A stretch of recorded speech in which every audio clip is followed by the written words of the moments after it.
Hello, नमस्कार मैत्रिणींनो. आज आपण बनवणार आहे ब्रेड पकोडा. ब्रेड पकोडा सर्वांनाच खूप आवडतो, लहानांपासून मोठ्यांपर्यंत. चला तर मग आपण लगेचच रेसिपीला सुरुवात करूयात.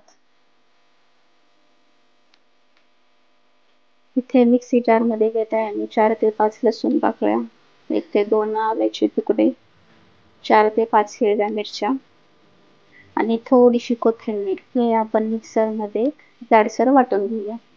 यानंतर आपण कोटिंगचे बॅटर बनवून घेऊयात. यासाठी मी घेत आहे एका बाउलमध्ये 1 कप बेसन पीठ, 2 चमचे तांदळाचे पीठ, 1 चमचा हळद आणि चवीनुसार मीठ. ते आपण व्यवस्थित मिक्स करून घेऊयात.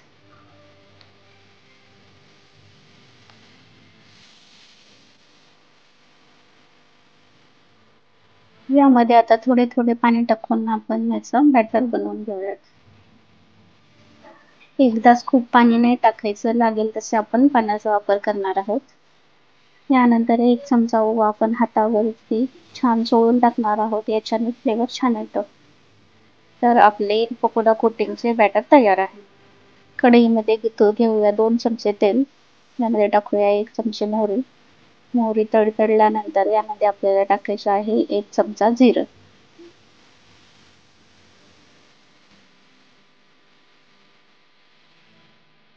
नंतर यामध्ये टाकूया आपण केलेले वाटण.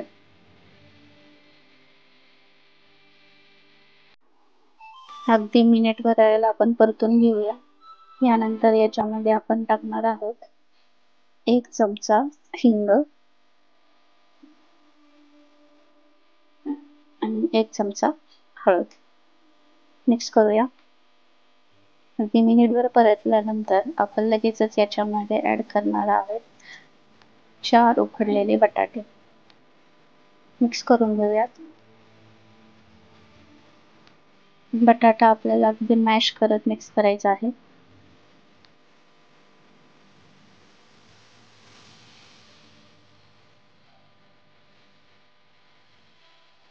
यानंतर आपण ऍड करूया चवीनुसार मीठ.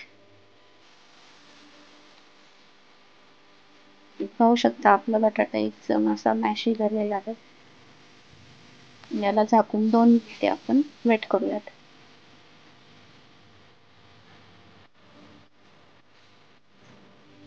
2 मिनिटांनंतर आपण याच्यावरती ताजी कोथिंबीर टाकून थंड करण्यासाठी हे मिश्रण ठेवून देऊया.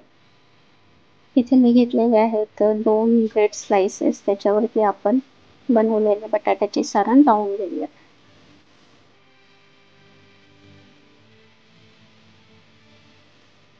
सारण लावून हलक्या हाताने प्रेस करून घेऊया आणि आवडेल त्या शेपमध्ये तुम्ही कट करून घेऊ शकता.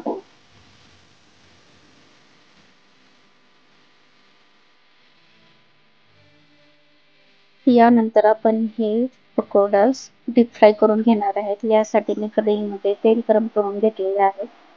बेसन बॅटर मध्ये व्यवस्थित पकोडा कोट करून हा आपल्याला डीप फ्राय करून घ्यायचा आहे. 4 ते 5 मिनिट आपल्याला हे दोन्ही बाजूंनी तळून घ्यायचं आहे.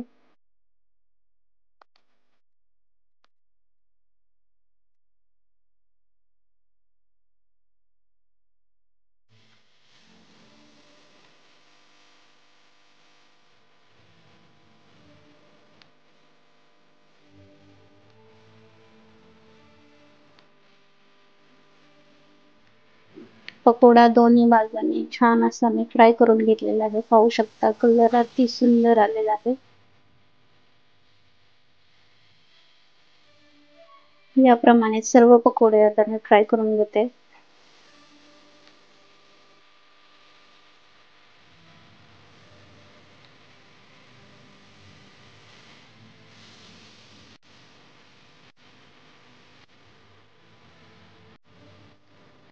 गरमागरम पकोडे आपले तयार आहेत. ही जर रेसिपी तुम्हाला आवडली असेल तर प्लीज लाईक करा, शेअर करा आणि अशाच चमचमीत रेसिपीजसाठी मला फॉलो करत राहा.